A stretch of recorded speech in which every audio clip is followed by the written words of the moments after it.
Right ఉమ్మడి వరంగల్ జిల్లాలో వర్షం దంచి కొడుతుంది. గత 3 రోజులుగా ఎడతెరిపి లేకుండా కురుస్తున్న వర్షాలతో జిల్లాలోని చెరువులు, కుంటలు నిండుకుండల్లా మారాయి. భూమునిపాదం, బోగతా జలపాతానికి భారీ వరద చేరింది. జలధారలతో కొత్త రూపాన్ని సంతరించుకుని పర్యాటకులను ఆకర్షిస్తున్నాయి. నిన్నటి నుంచి బోగతా జలపాతానికి సందర్శకులకు అనుమతి ఇవ్వడం లేదు. వరంగల్, హనుమకొండ, భూపాలపల్లి, మానుకోట, ములుగు జిల్లాలో జోరు వాన కురుస్తోంది. వాగులు, వంకలు పొంగి పొర్లుతున్నాయి. కుండపోత వర్షంతో కాళేశ్వరం, మేడిగడ్డ, లక్నవరం, పాకాల చెరువు, మున్నేరులకు భారీ వరద చేరింది. బయ్యారం చెరువు, జంపన్న వాగులకు వరద పోటెత్తింది. 4 రోజులుగా కురుస్తున్న భారీ వర్షాలకు ములుగు జిల్లాలో వాగులు ఉధృతంగా ప్రవహిస్తున్నాయి. దీంతో ఆ ఏజెన్సీలోని అనేక గ్రామాల రహదారులు నీటి మునగటంతో రాకపోకలు స్తంభించిపోయాయి. జిల్లా అధికార యంత్రాంగం అత్యవసర సేవలు అందించడానికి ఏర్పాట్లు చేసింది. ముఖ్యంగా జంపన్నవాగు ఉధృతంగా ప్రవహించడంతో కొండాయి, మల్యాల, కొత్తూరు, ఐలాపురం, గుత్తికోయగూడెం గ్రామాలకు బాహ్య ప్రపంచంతో సంబంధాలు లేకపోవడంతో ప్రజలు అనేక ఇబ్బందులకు గురవుతున్నారు. ఇక ఈ అంశంపై మరింత సమాచారం మా వరంగల్ ప్రతినిధి చంద్రశేఖర్ అందిస్తారు. జిల్లా వ్యాప్తంగా కూడా ఇటు వాగులు పొంగిన ప్రదేశాల్లో అయితే ఇటు ఎన్డీఆర్ఎఫ్ సిబ్బందితో పాటు డిస్ట్రిక్ట్ డిజాస్టర్ టీమ్ పోలీస్ సిబ్బందితో పాటు ఇటు డిస్ట్రిక్ట్ ఫైర్ సిబ్బంది, ఇటు ఫిషరీస్ సిబ్బంది వీరంతా కూడా సేవలు అందిస్తున్నారు. ప్రస్తుతం ఈ జంపన్న వాగు కొండయ్య ప్రాంతంలో డిస్ట్రిక్ట్ ఫైర్ సిబ్బంది అయితే ఇక్కడ సేవలు అందిస్తున్నారు. ఇక్కడ సిబ్బంది ఎలాంటి సేవలు అందిస్తున్నారు, వాళ్ళు ఏం చేస్తున్నారు తెలుసుకున్న చెప్పండి సార్. మీరు ఎన్ని రోజుల నుంచి ఇక్కడ ఉంటున్నారు, ఎలాంటి సేవలు మీ ద్వారా ఇక్కడ జరుగుతున్నాయి? నేను Warangal Mulugu district fire officer A Nagaraju గారు ఆదేశానుసారం మేము 23 తారీఖు ఎర్లీ మార్నింగ్ వచ్చామండి. ఆ రోజు నుంచి వెళ్ళి 24 అవర్స్ బస్ సేవలు ప్రతిరోజు 24 అవర్స్ ఇక్కడే అందుబాటులో ఉంటున్నాం. అత్యవసర పరిస్థితి ఉంది అని చెప్పేసి ఎనీ ఎమర్జెన్సీ కేసెస్ మమ్మల్ని డీల్ చేయమని చెప్పేసి అన్నారు. ఎవరైనా వాగులో పడడం కానీ, ఒకవేళ వాగులో ఎమర్జెన్సీ నైట్ టైంలో వాళ్ళను ఇటు అటు తరలించడం కానీ, దానికోసం అని చెప్పేసి మమ్మల్ని ఇక్కడ ఉంచారండి. మన ప్రజలైతే తీవ్ర ఇబ్బందులు పడుతున్న పరిస్థితి. ప్రభుత్వ అధికారులు కూడా ఇటు ప్రజల అవసరార్థం ఇక్కడ 3 బోట్లను అయితే ఏర్పాటు చేశారు. బోట్ల ద్వారా ఇటు ప్రజలని ఇటు అటు తరలిస్తున్నారు. అంతేకాదు అత్యవసర వైద్య సేవలు కూడా ఈ బోట్ల ద్వారానే వైద్య సిబ్బంది వెళ్తున్న పరిస్థితి. ప్రస్తుతం మనం జంపన్న వాగు వద్ద ఉన్న బోటు వద్ద ఉన్నాము. ఇక్కడ కొంతమంది కొండాయికి సంబంధించిన గ్రామస్తులు ఉన్నారు, వారితో మాట్లాడడం. చెప్పండి, అసలు ఏంటి వర్షాకాలం వచ్చిందంటే మీకు ఎలాంటి సమస్యలు ఉంటున్నాయి? మాకు చాలా బాధలు ఉన్నాయి, చాలా సికాకులు ఉన్నాయి, చాలా నష్టపోతాం. దానివల్ల తిండి కాడ, టికాని కాడ మాకు కూర లేదు, బువ్వ లేదు, సరైన తిండి లేదు, మాకు ఏది లేదు, ఎక్కడ లేదు. చాలా మంది కూడా బక్క సీనిపోతాం. తిండి రుచైన తిండి లేకపోవడం. కాబట్టి ఇవన్నీ గమనించి గౌరవం ఆలోచనతోటి మాకేదన్నా ఇంకా సాయం చేసే మార్గం చేయాలి. ప్రభుత్వ అధికారులు మీ దగ్గరికి వస్తున్నారు, ఇటు వైద్య సిబ్బంది కూడా వస్తూ సేవలు అందిస్తున్నారు. అసలు ఎలా ఉంది ఇక్కడ ప్రభుత్వ సైడ్ నుంచి మీకు ఎలాంటి సేవలు అందిస్తున్నారు? ఇప్పటికైతే ఇంకేం అందియలేదు. నిరుడు నీవుడి ముందు తేడైతే ఇచ్చేళ్ళు మాకు ఊరు మునిగినప్పుడు. ఇంకైతే మాకేం కాలేదు, చేయలేదు. ఇంకా ఇప్పుడైతే మాత్రం మాకు కావాలని చెప్పి కోరుకుంటాను. ఇది పరిస్థితి కొంత ఇబ్బందికర పరిస్థితి అయితే ఉంది. అధికారులు అయితే వస్తున్న పరిస్థితి, కానీ ఈ బోట్ల మీద ప్రయాణం చేస్తుంటే బిక్కుబిక్కుమంటూ గడపాల్సిన పరిస్థితి అని చెప్తున్నారమ్మా. చెప్పండి, మీకు ఎలాంటి సమస్య ఉంది? వర్షాకాలం వచ్చిందంటే మీకు సరైన రోడ్డు లేకపోవడం, బ్రిడ్జి కూలిపోవడం వల్ల ఎలాంటి బాధలు ఉన్నాయి?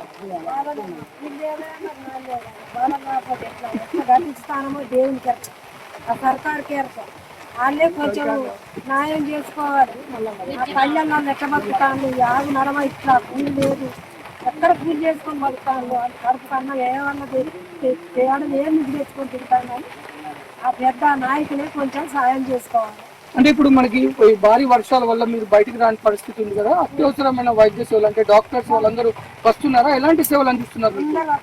మంచిగా చూస్తాను, న్యాయం కూడా సాయం చేస్తాను, దాటిస్తాను. మా పరిస్థితిని చూసి వాళ్ళు కూడా సాయం చేస్తాను, వాళ్ళు కూడా కన్నాడుతాను మా గురించి.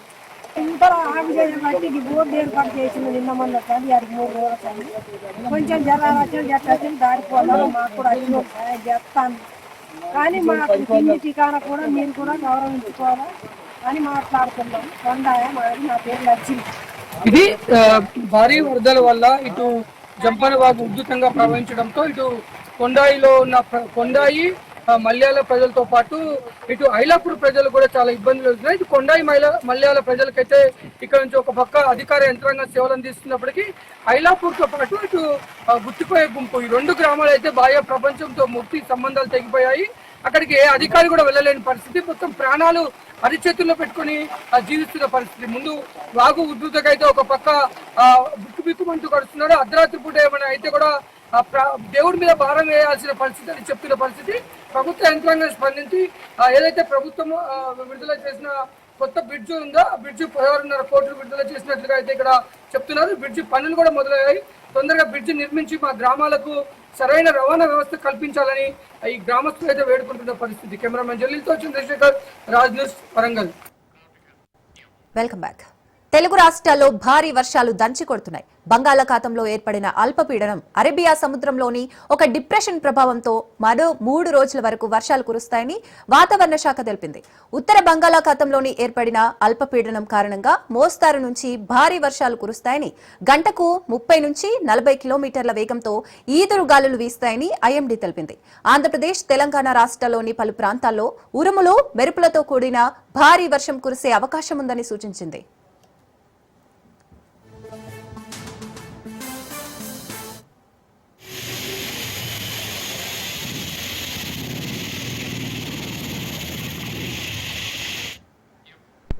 తెలంగాణలోని ఆదిలాబాద్, కొమరంభీం, ఆసిఫాబాద్, మంచిర్యాల, నిర్మల్, నిజామాబాద్, జగిత్యాల, రాజన్న సిరిసిల్ల, కరీంనగర్, పెద్దపల్లి, జయశంకర్ భూపాల్పల్లి, ములుగు, భద్రాద్రి, కొత్తగూడెం, మహబూబాబాద్, వరంగల్, హన్మకొండ, జనగాం, సిద్దిపేట, యాదాద్రి భువనగిరి, రంగారెడ్డి, హైదరాబాద్, మేడ్చల్, మల్కాజ్గిరి, వికారాబాద్, సంగారెడ్డి, మెదక్, కామారెడ్డి జిల్లాలలో వర్షాలు కురిసే అవకాశం ఉంది. కొమరంభీం జిల్లాకు భారీ వర్షాలు అలర్ట్ ఇవ్వడంతో పాటు మిగతా అన్ని జిల్లాలకు ఎల్లో అలర్ట్ జారీ చేసింది వాతావరణ శాఖ.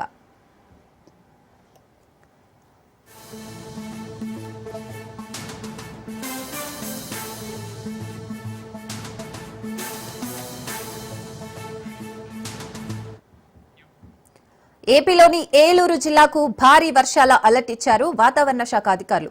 దీంతో పాటు శ్రీకాకుళం, విజయనగరం, మన్యం, అల్లూరి, విశాఖ జిల్లాలో మోస్తారు వర్షాలు కురిసే అవకాశం ఉందని చెప్తున్నారు. మరోవైపు గోదావరికి భారీగా చేరుతున్న వరద నీరు వచ్చి చేరుతుంది. లోతట్టు ప్రాంతాలు అప్రమత్తంగా ఉండాలని సూచిస్తున్నారు.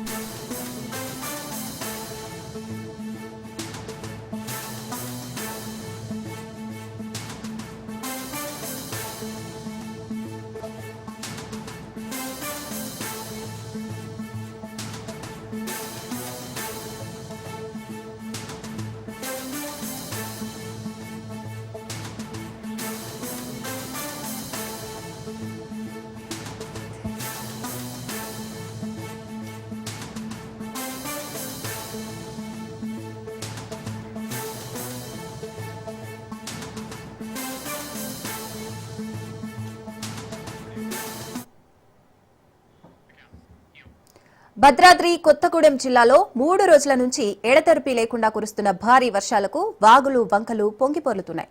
వరద నీటితో కిన్నెరసాని జలాశయం నిండుకుండలా మారింది. కిన్నెరసాని ప్రాజెక్టు పూర్తి స్థాయి నీటి మట్టం 407 అడుగులు కాగా ప్రస్తుతం 404.4 అడుగులకు చేరింది.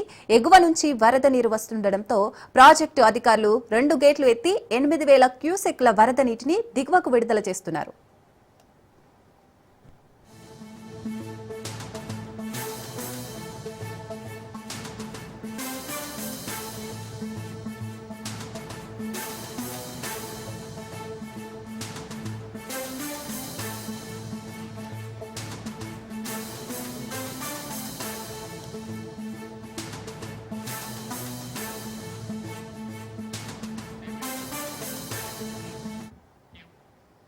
భద్రాద్రి కొత్తగూడెం జిల్లాలోని కిన్నెరసాని రిజర్వాయర్ కు భారీగా వరద నీరు చేరడంతో నిండుకుండం తలపిస్తోంది. దీంతో కిన్నెరసాని అందాలను వీక్షించేందుకు పర్యాటకులు అధిక కిన్నెరసాని రిజర్వాయర్ కు వస్తున్నారు.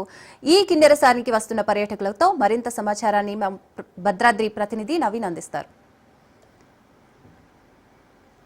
గత 3 రోజులుగా కురుస్తున్నటువంటి భారీ వర్షాలకు ఇటు భద్రాద్రి కొత్తగూడెం జిల్లాలో ఉన్నటువంటి కిన్నెరసాని రిజర్వాయర్కు వరద నీరు భారీగా వచ్చి చేరుతున్నట్లుగా కూడా చూడవచ్చు. అయితే దీంతో 407 అడుగుల సామర్థ్యం ఉన్నటువంటి కిన్నెరసానికి 404 అడుగుల నీటి చేరి నిండు కుండలాగా తలపిస్తుంది. అయితే దీన్ని వీక్షించేందుకు ఇటు భద్రాద్రి కొత్తగూడెం జిల్లా వ్యాప్తంగా ఉన్నటువంటి అనేక మంది సందర్శకులు అయితే ఇక్కడ వచ్చి వారు చూస్తున్న పరిస్థితి కూడా ఉంది. అయితే ఇప్పుడు మనతో పాటు కొంతమంది సందర్శకులు ఉన్నారు. వారిని అడిగి ఒక కిన్నెరసానికి సంబంధించినటువంటి కొన్ని వివరాలు తెలుసుకునే ప్రయత్నం చేద్దాం. అమ్మ చెప్పండి, ఏ విధంగా ఉంది కిన్నెరసాని, ఎక్కడి నుంచి వచ్చారు మీరు? మాది కొత్తగూడెం అండి. నా పేరు ఆకునూరి సుప్రియ.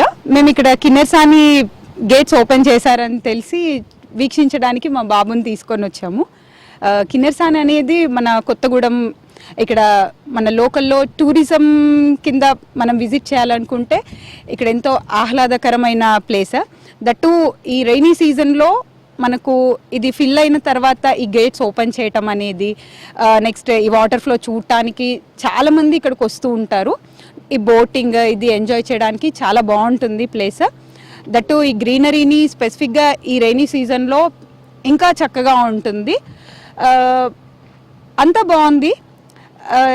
ఏమంటే కొంచెం ఇప్పుడు ఈ గేట్ ఈ బ్రిడ్జ్ దాటి ఇంతవరకు చాలా తక్కువ వెళ్తూ ఉంటాము. అప్ టు ఈ బ్రిడ్జ్ కవర్ చేసేసి వీక్షించి వెళ్ళిపోవటం అనేది జరుగుతుంది. ఇప్పుడు మేము అక్కడికి వెళ్ళడం జరిగింది. కొంచెం పబ్లిక్ ఏంటంటే అక్కడ నడవటం అది ఇది కొంచెం ఇబ్బంది పడటం అబ్జర్వ్ చేశాము. మనకి సంబంధించి ఈ యొక్క కిన్నెరసాని అంటేనే గుర్తొచ్చేది అద్దాల మేడ. దాన్ని ఇప్పుడు దాకా ఇప్పుడు చూసారా మీరు? అద్దాల మేడ కూడా త్వరగా ఓపెన్ చేస్తే బాగుంటుంది. యాక్చువల్లీ అక్కడ చిన్న లిటిగేషన్ ఏంటంటే రిజర్వ్ ఫారెస్ట్ వాళ్ళు పర్మిషన్ ఇవ్వలేదు. దానివల్ల అది లేట్ అవుతుందని చెప్పేసి తెలుసు. సో ఆ లిటిగేషన్ అనేది కూడా తొందరగా రిజాల్వ్ చేసేసి అక్కడ కూడా రోడ్స్ వేసేసి మన అద్దాల మేడ కూడా ఓపెన్ చేస్తే కిన్నెరసాని ఇంకా ఎంతో ఆహ్లాదంగా ఉంటుంది. ప్రజలు కూడా తప్పకుండా ఇంకా బాగా ఉంటుంది. అది కంపల్సరీ సూన్ అది ఓపెన్ చేయించడానికి మేము పెద్దవారికి తెలియజేస్తాము. ఏదైతే ఇక్కడ ఇంకా కొన్ని డెవలప్మెంట్ అంటే ఏదైతే వచ్చే వాళ్ళందరికీ కూడా ఇంకొంచెం డెవలప్మెంట్ చేయాలంటున్నారు, ఎటువంటి డెవలప్మెంట్ చేస్తే ఇక్కడ పెరిగే అవకాశం? ఎటువంటివంటే ఇప్పుడు చెప్పాను. ఫర్ ఎగ్జాంపుల్ నేను అబ్జర్వ్ చేసింది ఇక్కడ రోడ్ అనేది బాగాలేదు. అట్ ద సేమ్ టైం కొంచెం చిన్న చిన్న మైనర్ లైక్ పిల్లలు వచ్చినా జాగ్రత్తగా సెక్యూరిటీ ఆ గ్రిల్స్ కొన్ని అరేంజ్ చేస్తే బాగుంటుంది. అట్ ద సేమ్ టైం ఇవి మంకీస్ అనేది అంటే వాటి ప్లేస్కి మనం వచ్చాము, వాటిని మనం డిస్టర్బ్ చేయాలని కాదు, కానీ కొంచెం కేర్ తీసుకుంటే బాగుంటుంది. సార్ చెప్పండి, ఏదైతే ఇప్పుడు మన కిన్నెరసాని అనేది నిండు కుండలాగా ఉంది, దీనికి సంబంధించి మీరు ఎటువంటి అనుభూతి పొందుతున్నారు? ఎక్సలెంట్. నిజంగా చెప్పాలంటే ఇప్పుడు మేము డోర్స్ ఓపెన్ చేస్తారని అనుకున్నాము, కానీ ఓపెన్ కాలేదు. బహుశా నైట్ చేస్తారని తెలిసింది. ముఖ్యంగా ఏంటంటే కిన్నెరసాని అనేసరికి మనకు అద్దాల మేడ అనేది ఒకటి బాగా గుర్తు వస్తుంది. ఇంతకుముందు దాన్ని సింగిల్ మెయింటైన్ చేసేది, తర్వాత కొన్ని ప్రాబ్లమ్స్ వల్ల దాన్ని కొలగొట్టడం జరిగింది. ఇప్పుడు మళ్ళీ గవర్నమెంట్ కట్టింది, కానీ కట్టి ఇప్పుడు 3 సంవత్సరాలు అయింది, కానీ దానికి పోవడానికి దాన్ని ఓపెన్ చేయలేదు. ఇంతవరకు గవర్నమెంట్ దాని మీద చర్య తీసుకోవాలని చెప్పేసి మేము కోరుకుంటున్నాం. ఏది బోటింగ్ ఏదైతే ఇక్కడ చాలా స్పెషల్ అట్రాక్షన్ కనిపిస్తుంది, దాన్ని మీరు అనుభూతి పొందారా? దానికి సంబంధించి ఆ బోటు ఎక్కాము, మొన్న వచ్చినప్పుడు ఎక్కాము, కానీ ఇంకా మనకు నాగార్జున సాగర్లో ఉన్నటువంటి బోట్స్ వస్తే బాగుంటుంది. ఈ బోట్స్ ఎప్పుడో అవుట్డేట్ వచ్చినటువంటివి, కొత్త బోట్స్ ఇంకేస్తే బాగుంటుంది అని చెప్పేసి. మొత్తంగా మనం చూసుకుంటే ఏదైతే ఈ యొక్క కిన్నెరసానికి సంబంధించినటువంటి అంటే నిండుకుండలాగా ఉంది, ఆహ్లాదం అయితే చాలా మంచిగా ఉందంటూ, కానీ ఏదైతే చిన్న అంటే అభివృద్ధి పనులు చేయాలి, కొన్ని చోట్ల రోడ్ల సౌకర్యం లేదంటూ చిన్న ఇబ్బందులు తలెత్తుతున్నాయంటూ వీరందరూ కూడా చెప్తున్న పరిస్థితి ఉంది. ఇప్పటికైనా అధికారులు దీనిపై దృష్టి సారించి దీనికి సంబంధించినటువంటి అభివృద్ధి పనులు చేస్తే కనుక ఇక్కడికి పర్యాటకులు మరికొంత పెరిగే అవకాశం ఉన్నట్లుగా కూడా మనకు తెలుస్తుంది. కెమెరామెన్ ఆనంద్తో నవీన్, రాజ్ న్యూస్, భద్రాద్రి జిల్లా.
రైట్ బ్రేకింగ్ చూస్తున్నాం. సృష్టి టెస్ట్ బేబీ సెంటర్ లో అధికారులు సోదాలు చేస్తున్నారు. డాక్టర్ నమ్రతను అరెస్ట్ చేసిన పోలీసులు గోపాలాపురం పిఎస్ కు తరలించారు. కీలక ఫైళ్లను పోలీసులు స్వాధీనం చేసుకున్నారు. సిబ్బందిని లోపలే ఉంచి ప్రశ్నించిన పోలీసులు రాత్రి 2:30 తర్వాత సిబ్బందిని పంపించారు.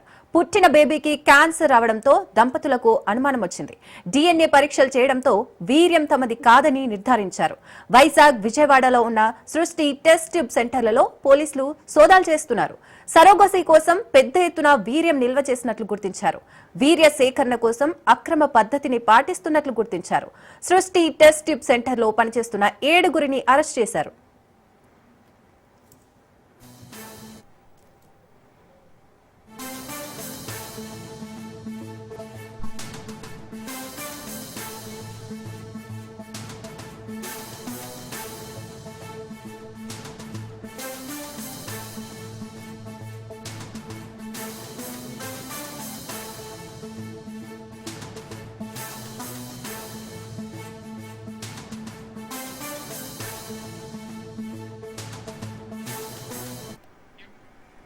సృష్టి టెస్ట్ బేబీ సెంటర్ లో అధికారులు సోదాలు చేస్తున్నారు. డాక్టర్ నమ్రతను అరెస్ట్ చేసిన పోలీసులు గోపాలాపురం పిఎస్ కు తరలించారు.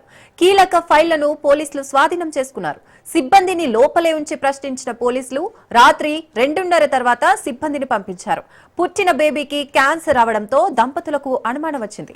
DNA పరీక్షలు చేయడంతో వీర్యం తమది కాదని నిర్ధారించారు. వైజాగ్, విజయవాడలో ఉన్న సృష్టి టెస్ట్ సెంటర్లలో పోలీసులు సోదాలు చేస్తున్నారు. సరోగసి కోసం పెద్ద ఎత్తున వీర్యం నిల్వ చేసినట్లు గుర్తించారు. వీర్య సేకరణ కోసం అక్రమ పద్ధతిని పాటిస్తున్నట్లు గుర్తించారు. సృష్టి టెస్ట్ సెంటర్లో పనిచేస్తున్న 7గురిని అరెస్ట్ చేశారు పోలీసులు.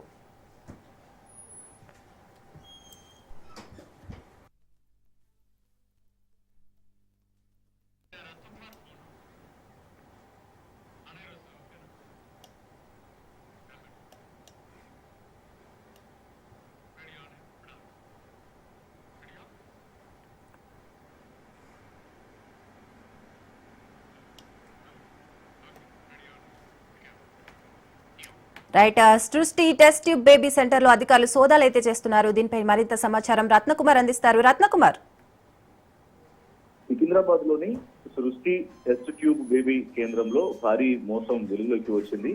పిల్లల కోసం వచ్చిన దంపతులకు భర్త వీర్యకణాలతో కాకుండా ఇతరుల వీర్యకణాలతో గర్భం దాల్చేట్లు చేస్తూ ఉన్నారు అక్కడి నిర్వాహకులు. అయితే ఇటీవల కాలంలో ఓ భార్యాభర్తలు సృష్టి టెస్ట్ ట్యూబ్ బేబీ కేంద్రంలో వైద్యులను సంప్రదించినప్పుడు వారు ట్రీట్మెంట్ చేశారు. ట్రీట్మెంట్ చేసిన తర్వాత భార్య గర్భం దాల్చి డెలివరీకి వచ్చిన తర్వాత బాబు పుట్టాడు. అయితే పుట్టినటువంటి బాబుకు క్యాన్సర్ వచ్చింది. క్యాన్సర్ రావడంతో అనుమానం తలెత్తినటువంటి తల్లిదండ్రులు DNA పరీక్షలు నిర్వహించారు. DNA పరీక్షలు నిర్వహించినప్పుడు DNAలో ఫాదర్ యొక్క DNA అనేది లేకపోవడంతో ఇందులో మోసం జరిగిందని భావించి బాధితులు గోపాలపురం పోలీసులకు ఫిర్యాదు చేశారు. ఫిర్యాదు స్వీకరించిన పోలీసులు ఈ యొక్క అంశాన్ని ఏదైతే సృష్టి టెస్ట్ ట్యూబ్ బేబీ కేంద్రంలో జరిగినటువంటి మోసాన్ని గోప్యంగా ఉంచడం జరిగింది. ఇది గత కొంతకాలంగా నడుస్తున్నట్లు తెలుస్తోంది. ఈ క్రమంలోనే ఈ విషయం పైన దృష్టి పెట్టిన పోలీసులు నార్త్ జోన్ DCP సాధన రష్మి పెరుమాళ్, అలాగే RDO సాయిరామ్, DMHO వెంకటి ఆధ్వర్యంలో ఆ సృష్టి టెస్ట్ ట్యూబ్ బేబీ కేంద్రం దగ్గరకు చేరుకొని తనిఖీలు నిర్వహిస్తూ ఉన్నారు. అయితే ఈ యొక్క హాస్పిటల్ కు సంబంధించి ఎవరైతే ఓనర్ గా ఉన్నటువంటి నమ్రతతో పాటు అక్కడ పనిచేసినటువంటి వైద్యులు, ఇతర సిబ్బందిని విచారిస్తూ ఉన్నారు. ఎంతకాలం నుంచి ఈ యొక్క మోసాలకు పాల్పడుతున్నారు సృష్టి టెస్ట్ ట్యూబ్ బేబీ కేంద్ర నిర్వాహకులు అనేది ప్రస్తుతం ఆరా తీస్తూ ఉన్నారు. ప్రస్తుతానికి బాధితుల వివరాలను గోప్యంగా ఉంచారు పోలీసులు. అయితే మనకు అందుతున్నటువంటి సమాచారం ప్రకారం గత 9 ఏళ్ల క్రితమే ఈ యొక్క ఇన్సిడెంట్ అనేది గతంలో వెలుగులోకి వచ్చింది. ఆ సమయంలో హాస్పిటల్ ను సీజ్ చేశారు అధికారులు. ఆ తర్వాత అక్రమంగా అనుమతులు పొంది మళ్లీ అదే దందా నిర్వహిస్తూ ఉన్నారు డాక్టర్ నమ్రత. ఆమెనే ఈ యొక్క సృష్టి టెస్ట్ ట్యూబ్ బేబీ కేంద్రాన్ని నిర్వహిస్తూ ఉన్నారు. గతంలో ఎవరైతే వారిని సంప్రదిస్తూ ఉంటారో సంప్రదించినటువంటి భార్యాభర్తలకు వారి నుంచి ట్రీట్మెంట్ అనేది సరిగా అవ్వనప్పుడు వారికి సంబంధం లేకుండా, వారి యొక్క ప్రమేయం లేకుండా, వారికి చెప్పకుండా ఇతరుల యొక్క వీర్యాన్ని భార్యకు ఉంచడము, భార్య గర్భంలోకి స్టోర్ చేసి ఆ రకంగా గర్భం దాల్చేటటువంటి ప్రయత్నాలు చేస్తున్నారు. ఈ క్రమంలోనే కొందరు యువకులకు డబ్బు ఆశ చూపించి వారి యొక్క వీర్యాన్ని కలెక్ట్ చేస్తూ ఉన్నారు సృష్టి టెస్ట్ ట్యూబ్ బేబీ సెంటర్ నిర్వాహకులు. ప్రస్తుతం ఈ యొక్క హాస్పిటల్ నిర్వహిస్తున్నటువంటి నమ్రత గత కొంతకాలంగా విజయవాడలో ఉంటుంది. విజయవాడలో ఉండి ఎవరైనా దంపతులు వచ్చి టెస్ట్ ట్యూబ్ బేబీ కోసం వాళ్ళు సంప్రదించినప్పుడు ఆమె విజయవాడ నుంచి హైదరాబాద్ వచ్చి ఈ యొక్క ట్రీట్మెంట్ మొత్తాన్ని పూర్తి చేసిన అనంతరం తిరిగి ఆమె విజయవాడ వెళ్ళిపోతున్నారు. సో ఈ తంతు మొత్తాన్ని కూడా గమనించి వరుసగా వస్తున్నటువంటి ఫిర్యాదులన్నింటినీ కూడా దృష్టిలో పెట్టుకొని ఇక ఇటీవల కాలంలో ఓ భార్యాభర్తలకు జన్మించినటువంటి బాబుకు DNA టెస్ట్ చేయించడం, అంతకంటే ముందు అతనికి క్యాన్సర్ రావడంతో అసలు జన్యుపరమైనటువంటి ఏ ఒక్క సంబంధం లేకుండా తమ కుటుంబాలలో ఎవరికి క్యాన్సర్ పరమైనటువంటి వ్యవహారం అనేది లేకుండా చిన్న బాబుకు ఎలా క్యాన్సర్ వచ్చిందని DNA పరీక్ష నిర్వహించినప్పుడు ఈ యొక్క మోసం అనేది వెలుగులోకి వచ్చింది. సో వాళ్ళు ఇచ్చినటువంటి ఫిర్యాదుతో టాస్క్ ఫోర్స్ టీమ్స్, మరోవైపున స్థానికంగా ఉన్నటువంటి లా అండ్ ఆర్డర్ పోలీసులు, మరోవైపున వైద్య అధికారులు అప్రమత్తమయ్యారు.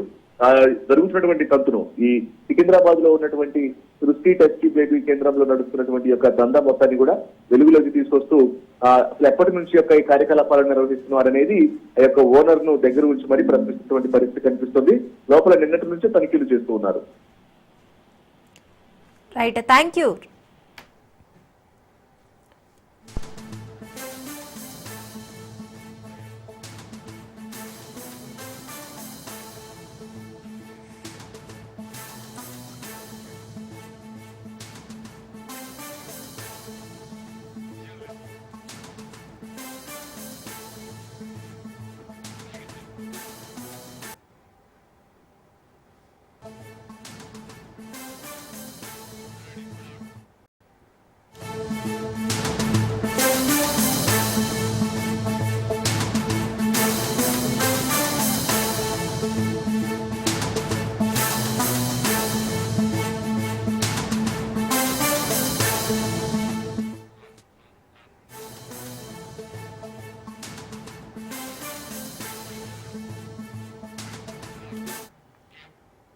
రైట్, బ్రేకింగ్ చూస్తున్నాం. నెల్లూరు జిల్లా వెంకటాచలం టోల్ ప్లాజా వద్ద ఉద్రిక్తత చోటు చేసుకుంది.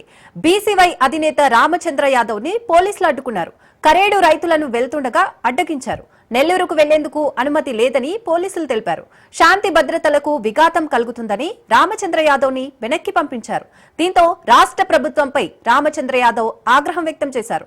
రైతుల సమస్యలు తెలుసుకునేందుకు వెళ్తుంటే అడ్డుకుంటున్నారని మండిపడ్డారు.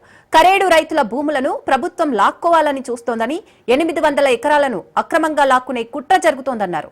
సెంటు భూమి ఇవ్వమని రైతులంటున్నా ప్రభుత్వం బలవంతం చేస్తోందని ఫైర్ అయ్యారు.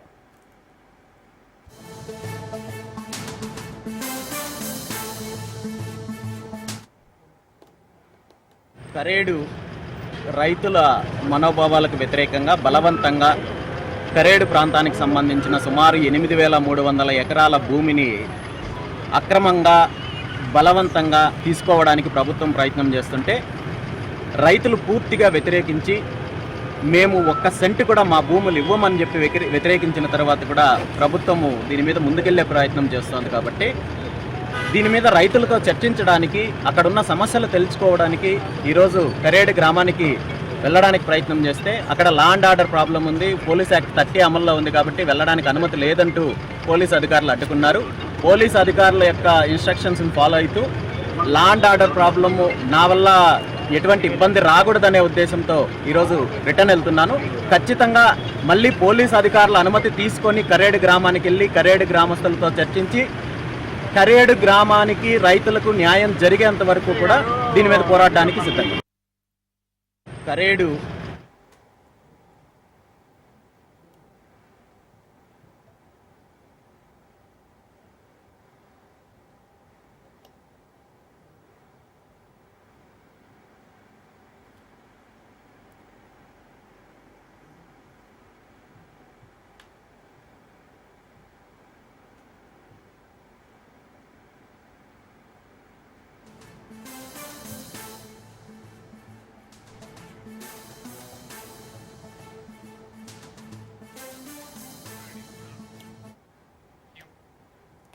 నెల్లూరు జిల్లా వెంకటాచలం టోల్ ప్లాజా వద్ద ఉద్రిక్తత చోటు చేసుకుంది. బీసీవై అధినేత రామచంద్ర యాదవ్ ను పోలీసులు అడ్డుకున్నారు.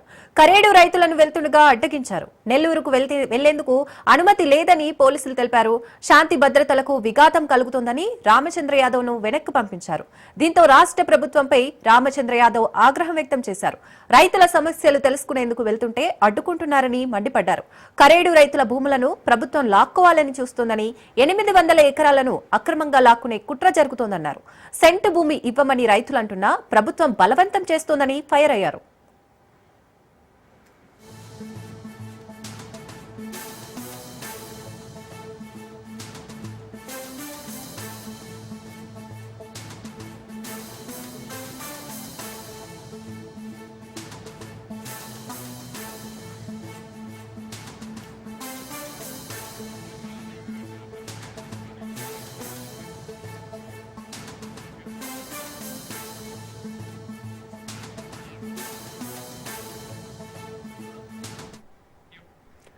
రైట్, వెంకటాచలం టోల్ ప్లాజా వద్ద ఉద్రిక్తత చోటు చేసుకున్నట్టుగా తెలుస్తోంది. బీసీవై అధినేత రామచంద్ర యాదవ్ ని పోలీసులు అడ్డుకున్నారు. దీనిపై మరింత సమాచారం మా ప్రతినిధి చరిత్ అందిస్తారు. చరిత్, చెప్పండి. Thank you Sirisagar. ఈ రోజు ఒక ఉద్రిక్తమైనటువంటి వాతావరణం అయితే నెల్లూరు జిల్లా వెంకటాచలం టోల్ గేట్ వద్ద అయితే నెలకొందని చెప్పాలి. అయితే బీవైసీ పార్టీకి చెందినటువంటి బోడే రామచంద్ర యాదవ్ నెల్లూరు జిల్లాలో ప్రవేశించేందుకు కరేడు రైతులకు అండగా నిలబడేందుకైతే మాత్రం కరేడుకు బయలుదేరాడు. ఏదైతే అక్కడ ప్రజా వ్యతిరేకంగా భూసేకరణ జరుగుతుందో ఈ భూసేకరణకు వ్యతిరేకంగా అయితే మాత్రం బోడే రామచంద్ర యాదవ్ గత కొద్ది రోజులుగా ఆ రైతులకి మద్దతుగా నిలబడిన పరిస్థితి. గతంలో కూడా అక్కడికి వచ్చేందుకు ఏదైతే సముద్ర మార్గంలో వచ్చి రైతులకు మద్దతుగా తెలిపిన పరిస్థితి ఉందని చెప్పాలి. ఈసారి గత 2 రోజుల నుంచి కూడా కరేడులో కొంత ఉద్రిక్త వాతావరణం నెలకొంటుంది. మహిళల మధ్య ప్రత్యేకించి అక్కడ ఉన్నటువంటి మహిళలు కూడా ఉన్నటువంటి ప్రజలు కూడా 2 వర్గాలుగా విడిపోయారు. అంటే భూసేకరణకు అనుకూలంగా కొంత, భూసేకరణ వ్యతిరేకంగా కొంత. శుక్రవారం రోజు తెల్లవారుజామున, అంటే శుక్రవారం రోజు రాత్రి తెల్లవారితే శనివారం రోజు ఒక మహిళ అక్కడ గ్రామంలో కొంత ఉద్రిక్త వాతావరణం నెలకొనింది. ఒక మహిళపై అయితే మాత్రం కొందరు మహిళలు దాడి చేశారు. ఈ దాడిలో ఒక మహిళ కొంత తీవ్రంగా గాయపడము, హాస్పిటల్లో వెళ్లడము, పోలీసు కేసు నమోదు కావడము. ఈ దాడికి పాల్పడిన వారిని పోలీసులు అర్ధరాత్రి అరెస్ట్ చేసి రిమాండ్ కి అయితే తరలించారు. అయితే ఈ ఘటన పట్ల కొంత సమాచారం అందుకుంటూ బోడే రామచంద్ర యాదవ్ కరేడు గ్రామంలో పర్యటించి రైతులకు అండగా నిలబడేందుకైతే ఆయన వచ్చేందుకు ప్రయత్నం చేశారు. కానీ దీనికి పోలీసులు శాంతి భద్రతల సాకు నెపంతో అయితే మాత్రం బోడే రామచంద్ర యాదవ్ ని నెల్లూరు జిల్లాలోకి అడుగు పెట్టలేదు. కానీ పోలీసులు నన్ను అడ్డుకుంటున్నారని, ఏ రోజైనా సరే పోలీసు అనుమతితో నేను మళ్ళీ కరేడు గ్రామ రైతులకు అండగా నిలబడేందుకు వస్తానని, ఖచ్చితంగా కూడా కరేడు రైతులకు అండగా నిలబడతానని, త్వరలో పాదయాత్రగా ముఖ్యమంత్రి చంద్రబాబు నివాసం వరకు కూడా కరేడు రైతులతో బయలుదేరుతానంటూ కూడా బోడే రామచంద్ర యాదవ్ తెలియజేసిన పరిస్థితి ఉందని చెప్పాలి. ఏదేమైనప్పటికీ కూడా కరేడు గ్రామం నివురు గప్పున నిప్పులా ఉంది. అంటే ఇటు భూసేకరణకు అనుకూలంగా కొంత వర్గం, వ్యతిరేకంగా కొంత వర్గం అయితే మాత్రం విడిపోయినటువంటి పరిస్థితి ఉందని చెప్పాలి. ఈ రోజు భూసేకరణ అటు ఇటు రాజకీయ రంగు పులుముకునింది.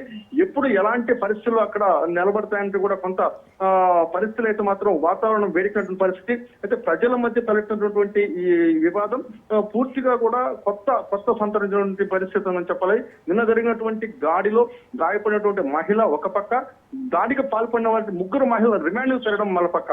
అంటే రేపటి రోజు ఎలాంటి పరిస్థితులు నెలకొంటాయంటూ కూడా అక్కడ కొంత పరిస్థితులు నెలకొన్న పరిస్థితి. దీని పట్ల రామచంద్ర యాదవ్ కరేడుకి వెళ్లేందుకు ప్రయత్నించడం, కరేడు రైతులకు మద్దతుగా నిలబడేందుకు బోడే రామచంద్ర యాదవ్ అక్కడికి వచ్చేందుకు ప్రయత్నం చేయడానికి పోలీసులు అడ్డుకున్నారు. కానీ ఇది ఎన్ని రోజులు కొనసాగుతుంది? బోడే రామచంద్ర యాదవ్ త్వరలో వెళ్తాను, కరేడు రైతులకు అండగా నిలబడుతున్నానని కూడా తెలిసిన పరిస్థితి ఉందని చెప్పాలి. Sagar. Right, thank you Charith.